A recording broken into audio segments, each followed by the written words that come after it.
Hi, welcome to my video.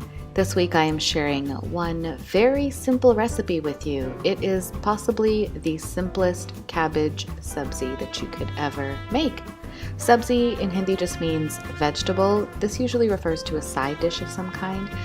And that's exactly what this is. If you saw my video last week, then you saw this side dish as part of a complete meal with a soya bean curry and a raita. To watch that video, you can click the card in the corner above. So the star of this side dish is the humble cabbage. You can use a flat cabbage, a Napa cabbage, just regular old green cabbage. I use whatever's on sale.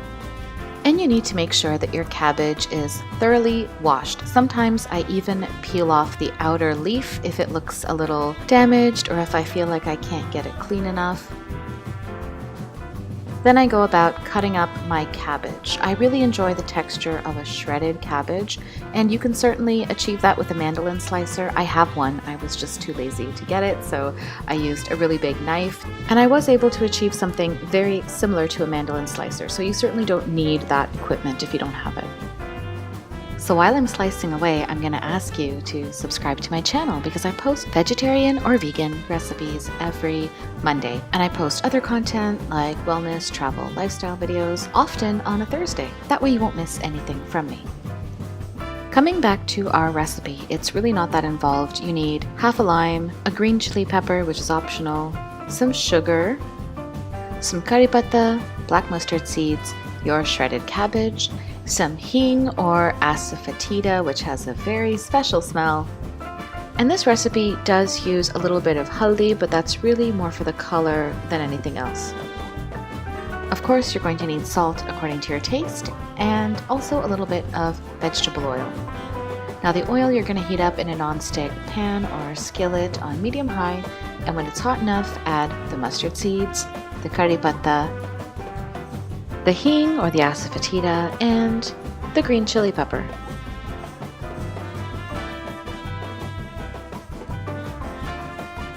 Next, add the turmeric and allow it to roast for a few seconds in the hot oil, along with everything else. And then add the shredded cabbage.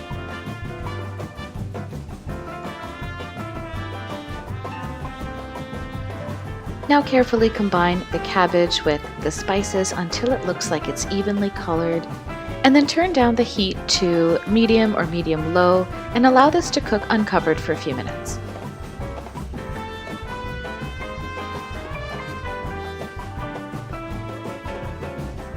Four to 5 minutes later, when you go to stir this, if it looks like your cabbage is getting stuck to the bottom of your pan, resist the urge to add any more oil. Just add a splash of water.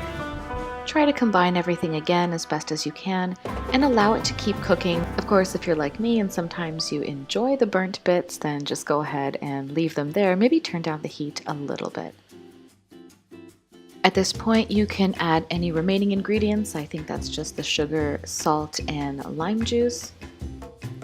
Don't be nervous about adding sugar into this dish. This is not a dish that is semi-sweet or even sweet in any way. What we're doing with the sugar and salt is really just balancing out the flavors and bringing out more of the natural flavor of the cabbage itself, which is complemented really nicely by something sour like lime juice.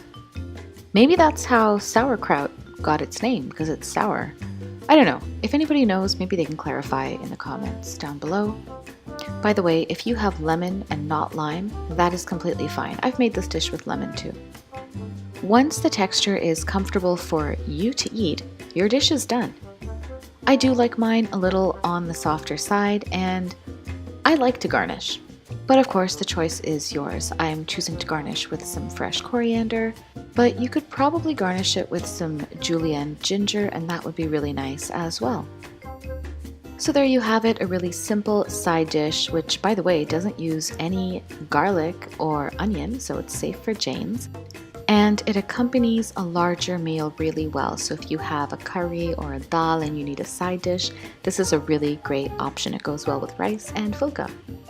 Thank you so much for supporting my work and my channel and for watching this video. I really hope to hear from you in the comments down below, and I will see you next week with another recipe. And like it and share it. Okay, I'll see you then. Bye-bye.